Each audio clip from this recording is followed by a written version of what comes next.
Setelah menjemput Sujin di kantornya, Sena melajukan mobilnya menuju sebuah kafe yang memang sering mereka kunjungi berdua.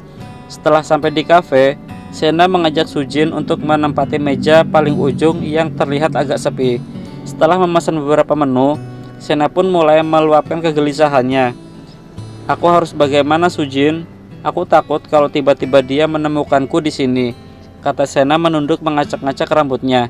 Tenanglah, kemungkinan kau akan bertemu dengannya sangat kecil. Percayalah padaku. Kau kan tahu sendiri, yang bilang di Jepang hanya untuk pembahasan proyek. Jadi tidak akan lama dia menetap di sini, kata Sujin berusaha menghibur Sena. Tapi nyatanya semalam aku hampir saja bertemu dengannya. Wah, bagaimana ini? Racau Sena dengan tangisannya. Come on, Sen, jangan terlalu berpikir berlebihan. Aku sebenarnya juga tidak habis pikir. Sebenarnya apa yang terjadi pada kalian sehingga kau merasa dia sangat membencimu? Tanya Sujin. Jangan mengelak lagi. Cepat ceritakan sekarang atau kau tinggal sendiri di sini, ancam Sujin. Baiklah, kata Sena yang kemudian menceritakan sesuatu yang selama ini ia tutupi 7 tahun.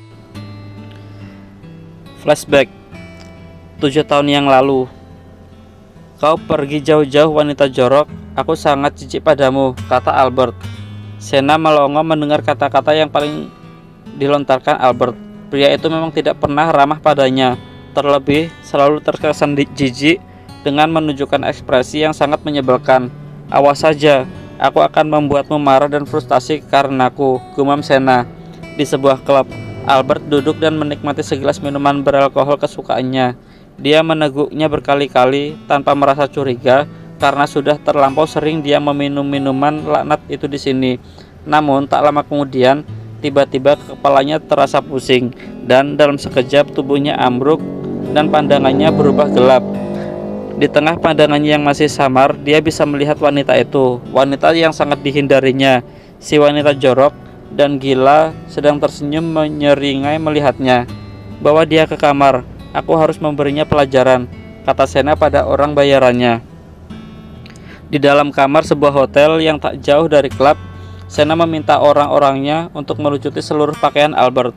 Tentu saja pria itu tidak protes karena masih belum sadar. Setelah tugasnya selesai, Sena pun meminta orang-orangnya pergi dan memberikan uang yang telah dijanjikannya. Manusia dingin, kau pasti akan marah dan frustasi besok pagi, kata Sena menyunggingkan sebelah bibirnya. Cekrek, cekrek, cekrek. Samar-samar Albert melihat kilatan lampu flash dan sebuah kamera. Dengan setengah sadar, Albert menarik tangannya yang sadari tadi sibuk memotret dirinya. Sena tersentak kaget karena tiba-tiba Albert menariknya hingga terjatuh di ranjang, dan Albert mengekangnya di bawah badan besarnya. Kau gila, lepaskan aku, kata Sena memberontak berusaha melepaskan diri dari cengkeraman Albert. Albert gelap mata, efek alkohol yang dirasakannya berbeda dari biasanya. Badannya terasa panas dan hasratnya memuncak.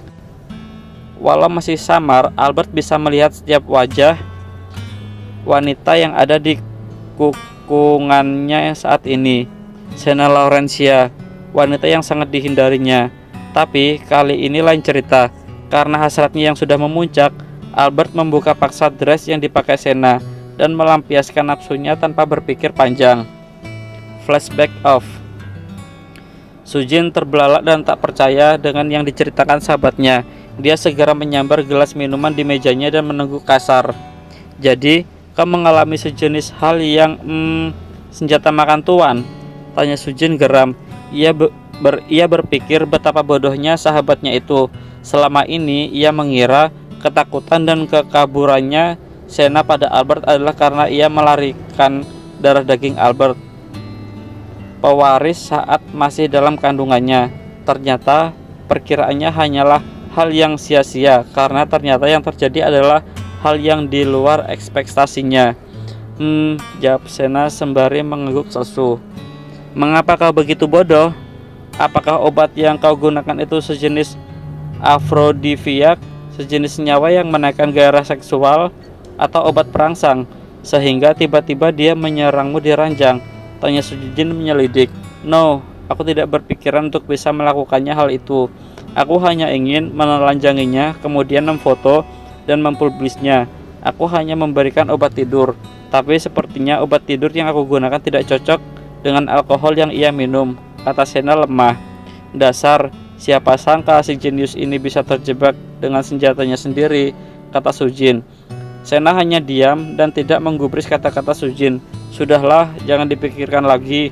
Oh iya, Sesu mengirimkan salam untukmu, kata Sujin, riang berusaha menghibur sahabatnya. Ya, salam balik dariku, kata Sena dengan tidak antusias.